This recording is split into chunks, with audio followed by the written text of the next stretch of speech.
মাহে রমজান, রমজানুল মুবারক, সংযম ও আত্মশক্তির এক অনন্য সময়। এই মাসের আগমনে হৃদয়ে এক অনাবিল প্রশান্তি নেমে আসে।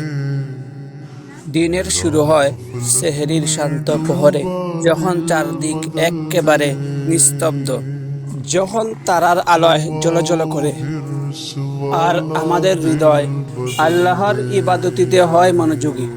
রোজার প্রতিটি মুহূর্ত আত্মসংযমের শিক্ষা দেয়।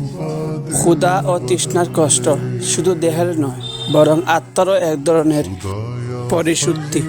এটা আমাদের ধৈর্য ও সহমর্মিতার শিক্ষা দেয় আর মনে করিয়ে দেয় দুনিয়ার কোনো স্থায়ী জীবনের চেয়ে আখিরাতের মূল্য অনেক অনেক বেশি। সেহরির সময় যত ঘনিয়ে আসে, ততই ইফতারের প্রতিজ্ঞা বাড়ে।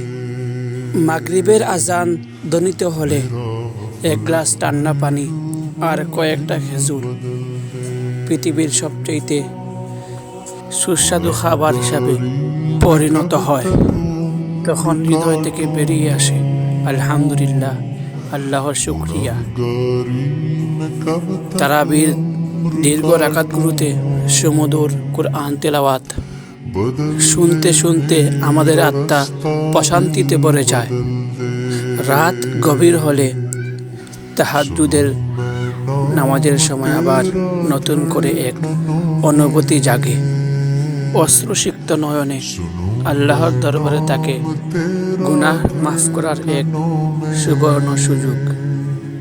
শাহরু রমাদান আল্লাযী উনজিলা ফীহিল কুরআন কেবল উপবাসের মাস নয়, এটা আত্মসত্যিরও মাস, নিজেকে পবিত্র করার মাস। এই মাস আমাদের জীবনে এক নতুন পরিবর্তন এনে দেয়, আমাদেরকে আল্লাহর কাছে নিয়ে যায়। রমজানের শেষ দশকের বিদায় বেলা হৃদয়ে এক অপূর্ণতার অনুভূতি জাগে,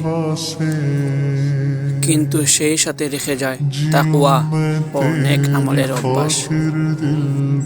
রমজান সত্যি এক অপার রহমতের অনুভূতি, যা বলে বোঝানো সম্ভব নয়।